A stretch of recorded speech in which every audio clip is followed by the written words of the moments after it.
Tema renungan malam yang ke-58 ini adalah tetap teguh. Handphone sekarang ini sangat canggih. Selain fitur-fiturnya yang hebat-hebat, kalau kita mau mengetahui seperti keadaan cuaca atau suhu pada hari ini atau esok, kita tinggal melihat di handphone. Maka di sana sudah memberikan ramalan atau prediksi tentang cuaca dan suhu pada hari ini serta esok hari. Dunia kita benar-benar canggih sekali. Namun walaupun sudah ditemukan peralatan-peralatan yang canggih, ternyata belum ditemukan alat untuk mendeteksi jenis pencobaan apa dan pada jam berapa kira-kira pencoba akan melancarkan aksinya untuk menjatuhkan kita pada hari ini saja. Belum ada. Kita tidak bisa memprediksi kapan kira-kira pencoba yang licik dan jahat itu akan mencobai dan menjatuhkan, dan dengan pencobaan model apa. Dia bisa mencobai dengan tiba-tiba dan sangat licin.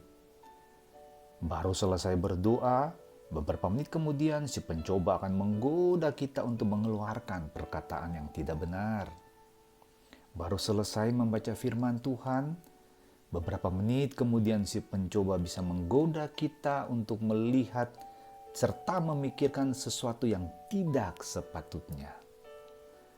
Terlalu banyak cobaan yang akan terus-menerus dilancarkan oleh pencoba dalam sehari saja. Apalagi ketika kita sedang lengah sedikit saja, dia akan langsung menyalip di tikungan untuk menjatuhkan kita. Contoh, ketika si pencoba mengetahui bahwa kita sedang kecewa dengan Bapa Surgawi, nah ini adalah momen yang paling tepat dan yang ditunggu-tunggu olehnya untuk menggosok, merayu kita untuk mengingat-ingat bahwa kita ini sudah seringkali dikecewakan. Sekalipun kita ini setia melayani Allah dan mengasihinya, kita dibuat semakin hari semakin kecewa dan kemudian kita akan meninggalkan Allah. Dan harus diingat, pencoba ini akan terus-menerus mencobai kita selama kita masih setia dan mengasihi Allah.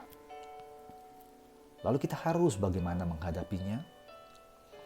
Teguh di dalam firman Tuhan seperti yang diucapkan oleh Rasul Paulus. Nasihat Rasul Paulus di Kolose 2 ayat 7 berbunyi, "Hendaklah kamu berakar di dalam Dia dan dibangun di atas Dia. Hendaklah kamu bertambah teguh dalam iman yang telah diajarkan kepadamu, dan hendaklah hatimu berlimpah dengan syukur." Kita harus teguh, kuat di dalam firman Tuhan. Maksudnya, kita berkata, saya sudah membaca firman Tuhan tapi tetap kalah terus melawan pencobaan.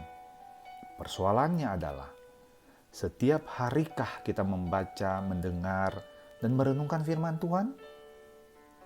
Setiap hari atau seminggu sekali ketika hanya di gereja saja? Kalau seminggu sekali, kondisi kita sangat berbahaya. Sekali pencoba itu menyerang kita, jatuhlah kita. Kita harus membaca, mendengar, merenungkan firman Tuhan setiap hari, serta melakukan firman Tuhan tersebut. Maka kita akan semakin teguh kuat di dalam firman Tuhan, sehingga ketika pencobaan itu akan datang, dia tetap sulit sekali untuk menjatuhkan kita. Mungkin si pencoba itu akan melancarkan serangannya pas ketika kita sedang dalam pergumulan berat. Tetapi Roh Kudus akan bekerja melalui firman Tuhan yang telah kita renungkan setiap hari itu. Dan kemudian itu akan menopang, menguatkan, menghibur kita. Sehingga kita bisa melewati pencobaan itu dan keluar sebagai pemenang. Karena kita perlu ingat, yang kita baca, kita dengar, kita renungkan, dan kita lakukan, itu adalah firman Tuhan, bukan buku dongeng. Baca, dengar, renungkan firman Tuhan setiap hari, dan lakukanlah perintah firman Tuhan.